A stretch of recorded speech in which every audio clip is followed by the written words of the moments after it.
Ilang taon ka nag-food panda? Ilang taon? Nagsimula ako pandemic eh. So, Yung simulang-simula talaga. Simula ng pandemic. Pero papasok ako na siya. Papasok ka lang. Tapos tapit ako sa camera. Tapos papatayin ko yung wifi ko. May mga background noise lahat. May naglaan na.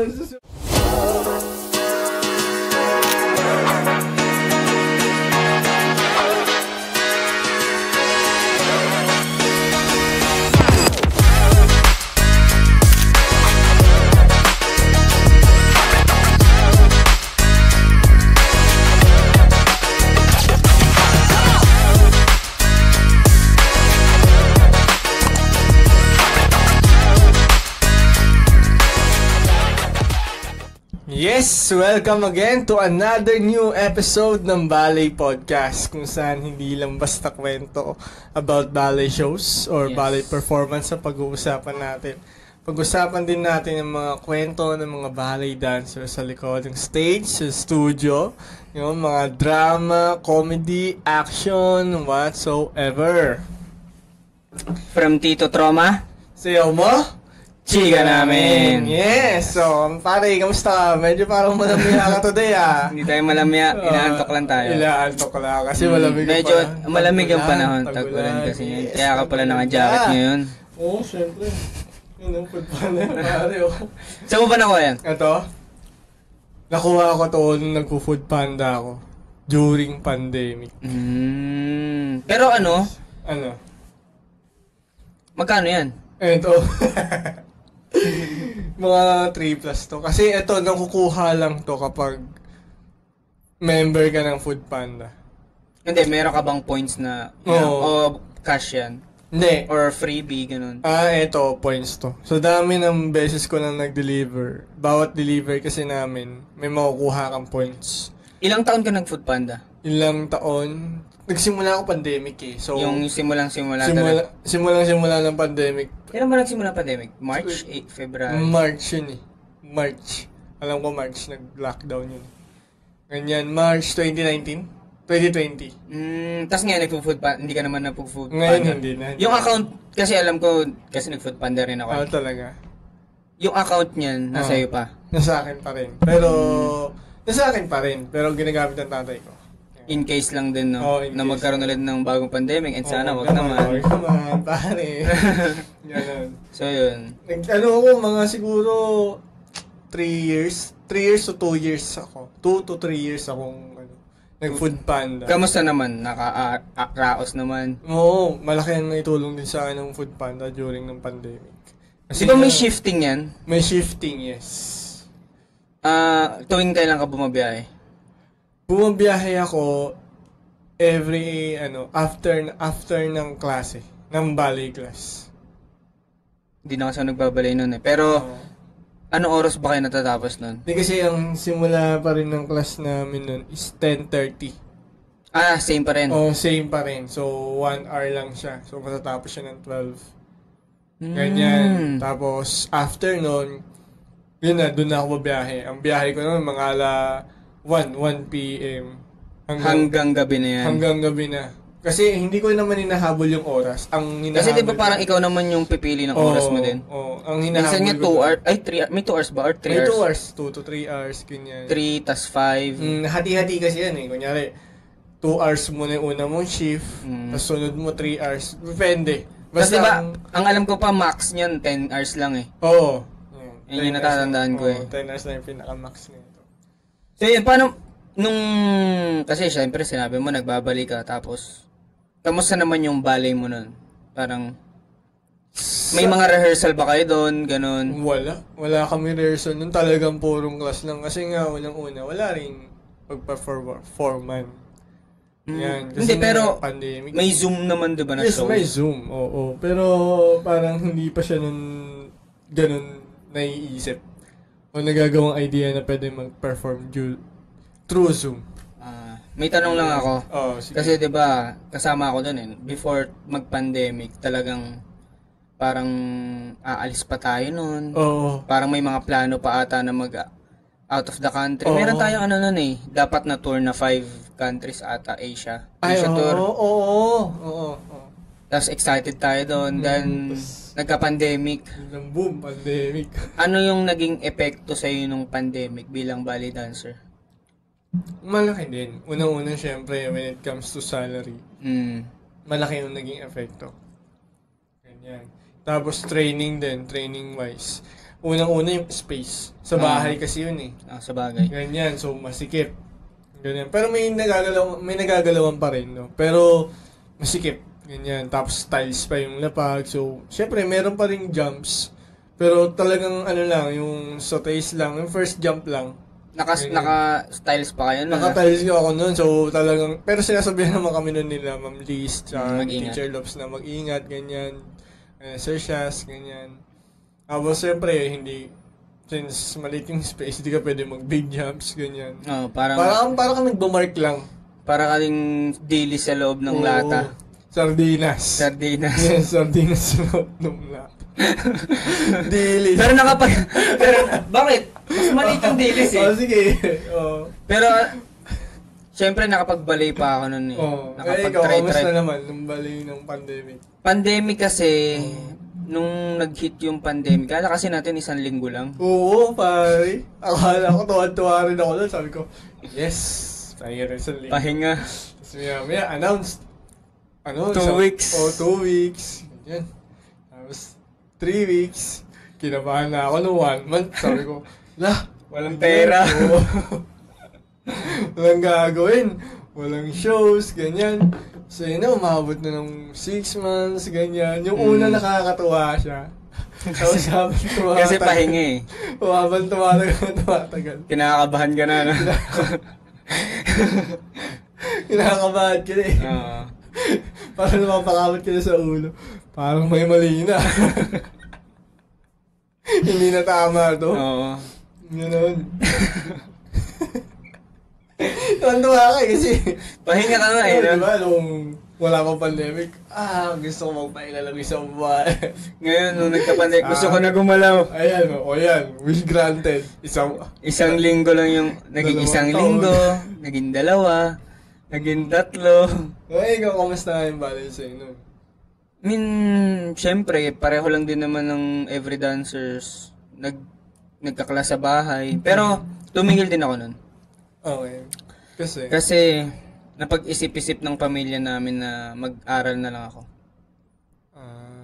Kasi, siyempre, parang nurse kasi yung tito ko yan, alam niya yung mga ganyan.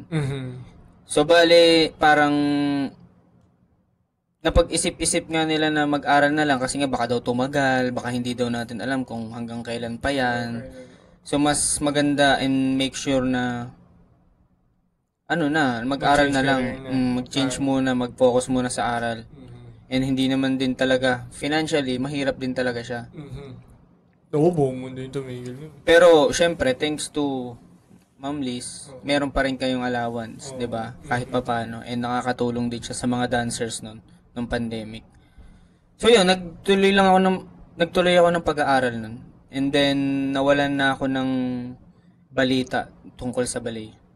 Yun lang naman yung sa akin. Ilang buwan or anong taon ka tumigil?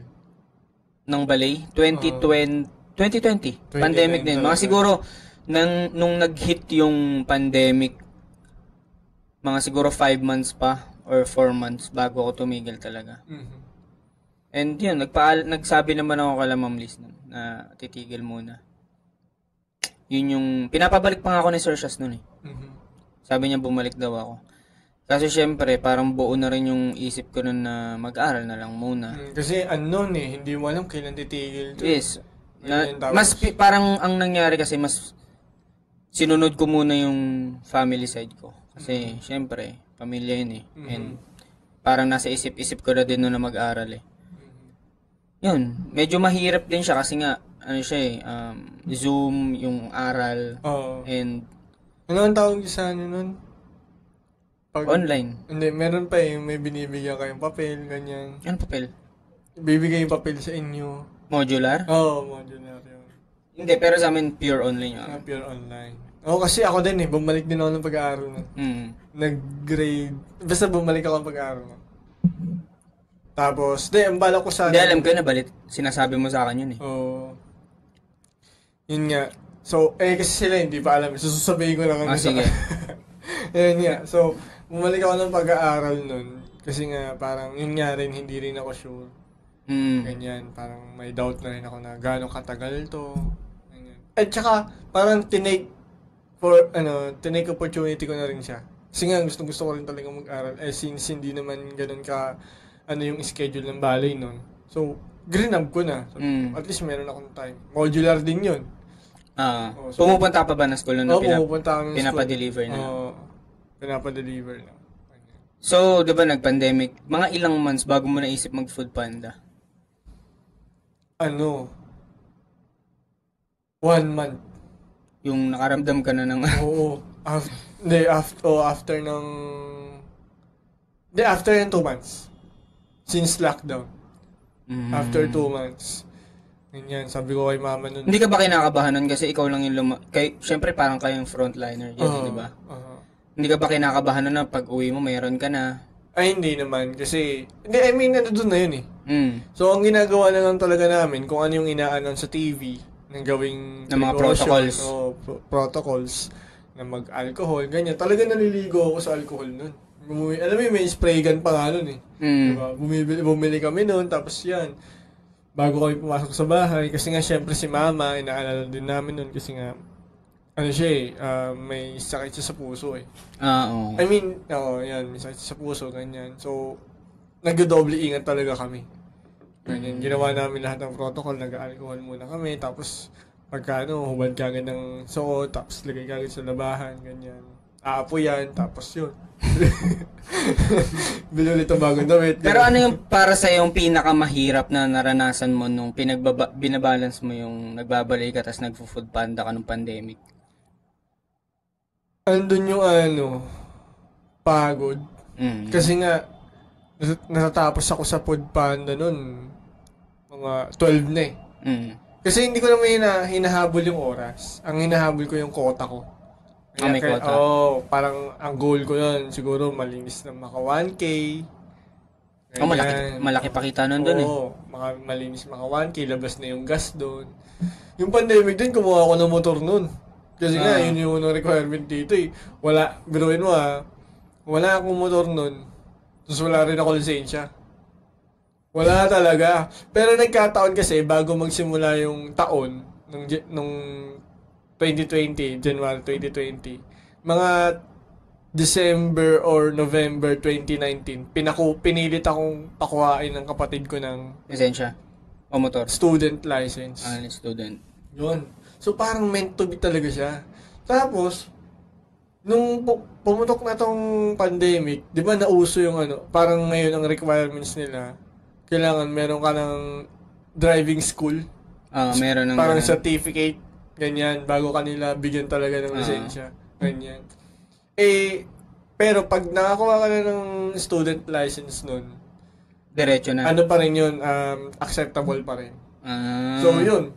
So, ako, hindi na ako gumas. Kasi, ang laki nun, lalaki ng gagastusin mo nun pag nagpa-driving school ka pa. Tapos pandemic pa. Mas nagmahal, no? So, ako, since may student license ako, go na. Nakakuha ka agad ako ng lisensya doon. Tapos yun, kumuha na agad ako ng Tapos yun na. Ito na, nagpapasok agad ako sa Food Panda. Actually, nahirapan pa nga ako kumuha ng Food Panda noon eh. Ang una kong napasukan na delivery platform is Mr. Speedy. Kasi yun, sobrang bilis lang. Kasi nga, sobrang sikat to eh. Tama naman, Mr. Speedy. Kasi sobrang sikat to eh. Sobrang in demand ng Food Panda nun, pati ng Grab Food. Yan. So, nahirapan ako nun. Nagpapatulong ako nun kay Joshua. Kasi siya yung una nakapasok ng Food Panda nun. So, yun. Doon ako, ang ginawa ko muna, nag-apply muna ako ng iba, which is Mr. Speedy. Nakapasok agad ako doon, Lala Move. Yan, yun yung muna yung una kong... Mga ilang days or weeks ka doon sa mga... 1 month din. Kung saan ako nakakapunta. Umalis ka rin? Nakalis na ako nun umalis na ako nun nung nakapasok na ako dito. Sa lahat ng mga pinasukan mo na sa tingin mo malakas kumita, Food Panda. Food Panda. Kasi una-una, nasa area ka lang eh. Kung Las Piñas area ka lang. Minsan sa Speedy, papapuntahin ka na malayo. Oo, pupunta ka ng ng Hulo. Layo nun. Siquijor, ganyan. Mula Pasay, papuntang Siquijor. Hindi, I mean, syempre within Metro Manila lang din. Basta nakakaabot ako nun mula Las Piñas, nakakapunta ako hanggang Quezon City, ganyan. Ganun kalayo. Tapos yung bit-bit mo, naranasan ko rin nun, may picture pa ako nun eh. Yung bit-bit ko nun, ang daming damit talaga. Sabi ko, kakayanin ko ba to? Tapos ganito yung bayad. Ano yung mga natatandaan mo na experiences mo sa Food Panda na nakakainis, nakakatuwa, or nakakagigil man lang, ganun? Alam mo, magsimula tayo sa nakakainis. Sa nakakainis is yung mga yung mga customer. Yung mga customer na ang tagal mag-reply, hindi sinasagot yung tawag mo. Ganyan. Doon ako Sumuulan pa. Sumuulan pa. Siyempre, ganyan. Doon ako naiinis nun eh. Ganyan. Tapos di mo lang magbibigay ng tip. Kasi tagal na nga nila. Ganyan. Parang, ako kasi nakakabisado ko na eh. So, kapag alam kong condo or corporate yung trabaho, mga call center, ganyan, tatawagan ko kagad yan. Sabihin ko, nasa store pa lang ako nun. Sabi ko, ma'am, papunta na po ako dyan. Baba na po kayo, mabilis lang po ito. Kasi nga walang traffic eh. Ganyan, so yan. Pagdating ko doon, wala pa rin. Baka naman bumaba na siya, tapos umakit lang ulit. Hindi, wala pa rin talaga. Kasi sabi ko, hintayin nyo lang po ako dyan. Ganyan, wala pa rin. Kasi magte-text naman sila, kuya, asan na po kayo? Dito na po ako. Wala namang ganun. Wala pa rin. Tapos yun, tsaka pala sila bababa pag doon ako, so tagal ko maghihintay. Tapos kapag ang tagal ng release ng pagkain mula sa store. May mga ganun nga. Ganyan, ang tagal, mga 2 oras, yung isang shift mo nun, nakakain na.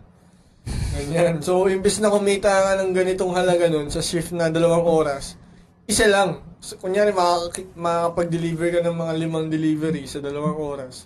Isa lang magagawa mo. Kasi nga, ang tagal ng ang tagal ng sorry. Yung tipo gusto mo, tulungan ko na po kaya kayo magluto. Mag-prepare, ako na lang magpapak, ganyan. Gusto kong mag-ganon eh.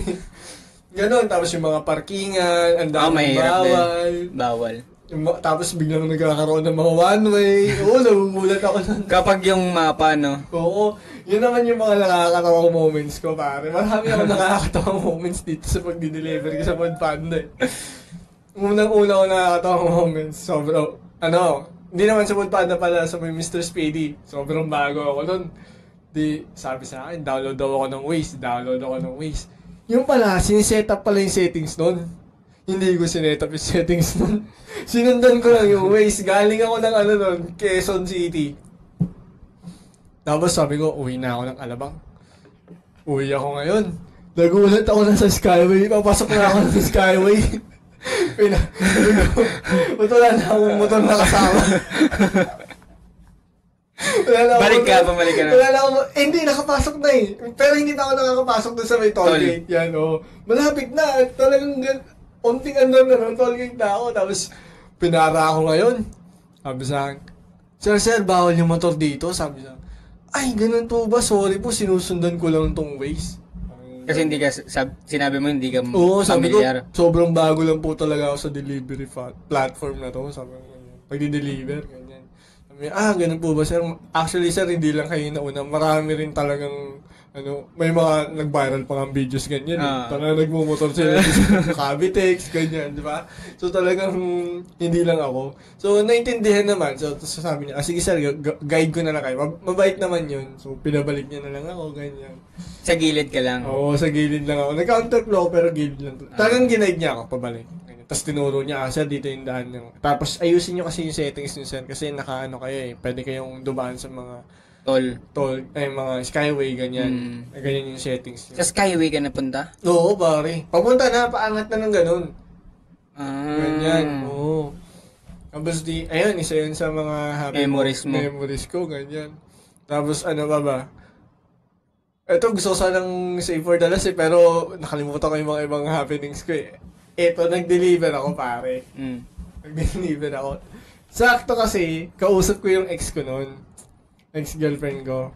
Tapos, nagano ako sa kanya. Yung dideliveran ko rin, babae, yung pangalan. Babae talaga yung pangalan. Actually, tinawagan ko pa nga. Sabi ko, ma'am, papunta na po ako. Ganyan. Ay, hindi. Pinakonfirm ko pala muna yung order. Tapos, at the same time, kausap ko rin yung ex ko. Habang kinakausap ko yung parang alam ko na. Tapos, sabi ko doon, nag-type ako ng I love you. Sabi niya. Tapos, kala ko sa ex ko na send. Pagkatingin ko, nandun na ako sa bahay ng customer. Sabi ko, text ko na dito na ako kasi wala na akong patawag text na lang. Pagka ganun ko, sa kanya ko na send yung I love you, pare. Sabi ko, hala! Mama, dito na ako. Sorry, wrong send mo yung I love you. Ano sabi niya paglabas? Hindi siya lumabas, yung boyfriend niya to, asawa niya, lalaki. Sabi ko, lalaki lumabas, okay na to, sir. Ganyan, ang bilis ko, alis ka agad ako. Ganyan. Hindi mo na-explain. Ayun yung pinaka para sa akin, nakakatawang memories ko sa Food Panda talaga. Tapos din sa ibang, sa Mr. Speed din, yun nga yung sinabi ko kanina. Kasi, yung bago-bago pa yung Mr. Speedy, parang hindi pa nila nasa-set yung yung ilang kilo yung dadalhin. Wala pang ganun. Oo, parang sige lang, kuha lang kayo ng ganyan. Tapos, ang nakasulat lang dito, dadalhin mo lang isang bag ng damit. Kala ko yung bag, yung literal na bag. Pagkadating ko doon, ang laki pare, mas malaki sa motor ko. Paano mo dinala? Sabi ko, alam mo, ang laki po nito. Sabi niya, di ba kuya, nag-note po ako na isang bag? Sabi ko, akala ko naman po kasi yung isang bag lang na gano'n. Specific po kasi. Oo, walang hindi niya sinabi kung anong bag. Sabi ko ganyan. Paano po ito, kuya? Maray ka ba kung bag na maleta? Ang ginawa, ang late-late na ng motor ko, Honda Beat lang yun eh. Yung ginawa ko na lang, ma'am, sorry po, ma'am, pa-cancel na lang po nito. Meron din ako mga ganyan, pero kasi ako bike ako eh. Yung mga umuulan, ganyan. Tapos, meron pa nun. Kasi, syempre, nakikita mo sa mapa yung daan eh. Tapos, ipili ka ng shortcut para mapabilis ka.